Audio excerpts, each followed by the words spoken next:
নামাচার্য হরিদাস ঠাকুর নামের আচার্য যিনি, তার থেকে এই জগৎবাসীর কাছে নাম কি করে করতে হয়, কি করে নাম করলে পরে অপরাধ শূন্য হয়ে নাম করলে পরে ভগবানের নাম প্রভুর কৃপা পাওয়া যায়, তিনি বর্ণনা করেছিলেন, তিনি শিখিয়েছিলেন। আমার চৈতন্য মহাপ্রভু এসে বসেছিলেন, বলেছিলেন হরের নাম ও হরের নাম ও হরের নামইব কেবলম কলৌ নাস্তিব্য নাস্তিব্য নাস্তিব্য গতির অন্যথা।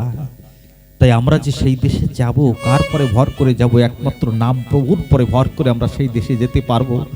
আর কেমন করে ভর করলে পরে ভগবানের কৃপা লব্ধ হওয়া যায়, ভগবানের দেশে যাওয়া যায়? একটা ভক্ত চরিত্র কথা আমরা শ্রবণ করব। জানেন, একজন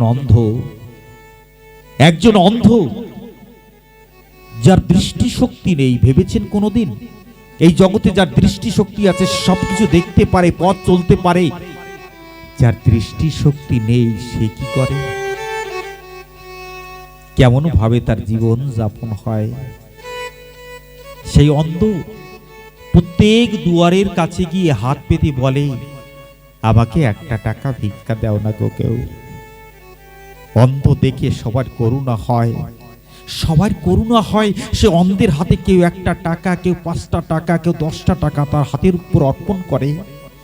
সেই যে টাকা ভিক্ষায় পায়, সে পেয়ে সেই টাকা দিয়ে কোনো দোকানে গিয়ে পয়সা দিয়ে জীবিকা নির্বাহন করেন। যখন জীবিকা নির্বাহন করেন, একটা চিন্তনীয় বিষয়, জগতের মানুষের কাছে যায়, জগৎবাসী করুণা করে, তাকে আপাতত খেতে একটা টাকা বা 5টা টাকা দিচ্ছে, কিন্তু বলুন না তার সমস্যাকে সমাধান করতে পারছে কেউ? না। এমনি করে যখন কৃষ্ণ নাম করতে করতে এগিয়ে যাচ্ছেন, ভিক্ষা চাইতে চাইতে যখন এগিয়ে যাচ্ছেন, একজন কৃষ্ণ ভক্ত সান্নিধ্যে তার দেখা হলো। কৃষ্ণ ভক্ত সান্নিধ্যে যখন দেখা হলো, তার কাছে গিয়ে যখন বললেন, আমাকে একটা টাকা ভিক্ষা দাও না, কৃষ্ণ ভক্ত ডাক দিয়ে বলল, তুমি এমনি করে সবার কাছ থেকে নিয়ে চলেছ, তুমি জগৎবাসীকে কিছু দিতে পারো না? অন্ধ চোখের জল ছেড়ে দিয়ে বলল, বলো না, আমি একজন অন্ধ মানুষ, আমি কি দিতে পারি? কৃষ্ণ ভক্ত ডাক দিয়ে বলল, তুমি যা দিতে পারো এই জগতে আর কেউ দিতে পারে না। অন্ধ তখন হাত জোর করে বলল, হে ভক্তরাজ, বলো না, আমি জগৎবাসীকে কি দিতে পারি? তুমি কৃপা করে একটু বলে যাও আমার কাছে। বলে, তুমি সবার কাছে গিয়ে বলছো আমাকে একটা টাকা ভিক্ষা দাও না, আমাকে একটা টাকা ভিক্ষা দাও না, কিছু না দিয়ে শুধু গ্রহণ করে যাচ্ছ, তাহলে আমি কি দিতে পারি? বলে, কাল হতে তুমি আর কাউকে বলবে না একটা টাকা আমাকে ভিক্ষা দাও।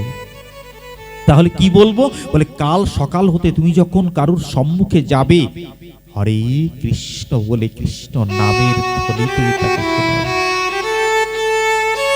যখন কৃষ্ণ নামের ধ্বনি তুমি তাকে দেবে, তার মনে যদি কিছু ভাবের উদয় হয়, তোমাকে যদি কিছু অর্পণ করে, তাহলে গ্রহণ করবে, না হলে আর আজকের থেকে আমাকে কথা দাও, আর কারোর কাছ থেকে কিছু চেয়ে নেবে না। কথা দিলেন, কৃষ্ণ নামে দীক্ষিত হলেন। এ মাতৃমণ্ডলী, শুধু কর্ণ কুহরে মন্ত্র দিলে তাকে দীক্ষা বলে না। দীক্ষা তো হাজারো মানুষ নিচ্ছে, কিন্তু 80% ব্যক্তিকে যদি জিজ্ঞেস করি কি নাম নিয়েছো, বলতে পারে না তারা। দুঃখের বিষয়, এটা তো দুঃখজনক কথা জানিয়ে গেলাম আপনাদেরকে এই ভাগবত ব্যাসপীঠে বসে। আমরা জানো, তাহলে যদি সত্যিকারের কারোর ভাবের উদয় হয়, দেখুন সে কৃষ্ণ নামে দীক্ষা গ্রহণ করলেন, কৃষ্ণ ভক্তকে কথা দিলেন, কাল হতে আর কারোর দুয়ারে গিয়ে আমি একটা টাকাও চাইবো না, তোমার কথাই আমি হরে কৃষ্ণ নাম দান করবো। কাল হতে আমি এইবার যে বাড়িতে যায়, হরে কৃষ্ণ বলে সম্বোধন করে, সবাই তার মুখের কৃষ্ণ নাম শুনে বড় তৃপ্তি লাভ করে, আনন্দ লাভ করে। মনের ভাব অনুপাতে প্রসন্ন চিত্তে কেউ তার হাতের উপর কিছু অর্পণ করে, পয়সা করি, চাউল ডাউল, তাই দিয়ে তার জীবিকা চলছে। কিন্তু হঠাৎ কৃষ্ণ নাম করতে করতে করতে করতে গ্রাম পাড়ি দিয়ে একটা গভীর জঙ্গলে প্রবেশ করেছে। একদিন চলে যাচ্ছে, 2 দিন চলে যাচ্ছে, কৃষ্ণ কৃষ্ণ বলতে।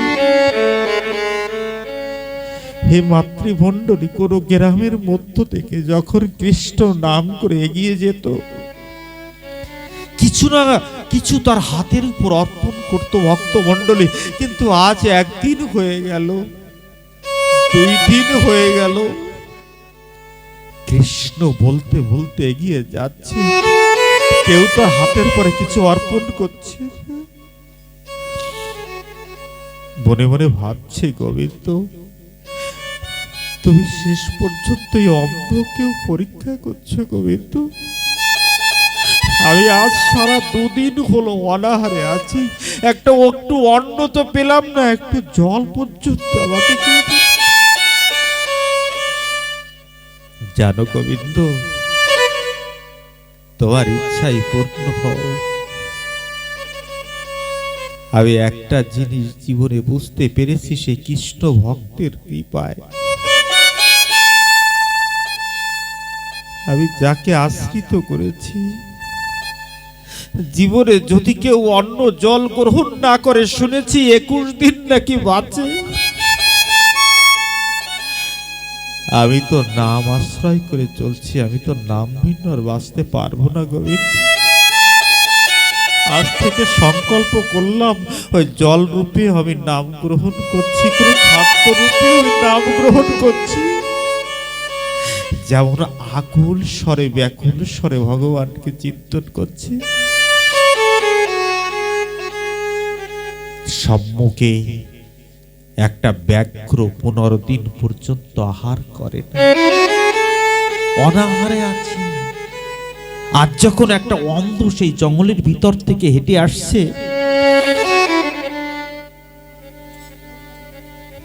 তখন ব্যাঘ্র মনে মনে চিন্তা করছে, গোবিন্দ আমিও 15 দিন অনাহারে আছি, আমিও 15 দিন অনাহারে আছি। আজ বোধহয় একটা খাদ্য আমার সম্মুখে উপস্থিত, আমি প্রাণ ভরে ভক্ষণ করে আমার ক্ষুধা নিবৃত্তি করব। যখন শুকনো পাতার পর থেকে ব্যাঘ্র হেঁটে এগিয়ে আসছেন, ওই চরণের শব্দ যখন তার কর্ণকুহরে এসেছে, সেই অন্ধ বলছে, হরে কৃষ্ণ। ও গোবিন্দ, আমার আকুলতা শুনে বোধহয় কোন বান্ধবকে আমার কাছে খাবার দিয়ে পাঠিয়ে দিয়েছে। অন্তত আর দেখতে পাচ্ছে না ব্যাঘ্র আসছে না মানুষ আসছে, কে আসছে অন্তত দেখতে। এমতো অবস্থায় যখন উভয়কে খাওয়ার আশায় বসে আছে, শ্রীমতী রাধা রানী ডাক দিয়ে আমার গোবিন্দকে বলছে, ও গোবিন্দ, তুমি বলেছ ভক্ত আমার মাতা পিতা, ভক্ত আমার গুরু, ভক্ততে রেখেছে নাম বাঞ্ছা কল্পতরু।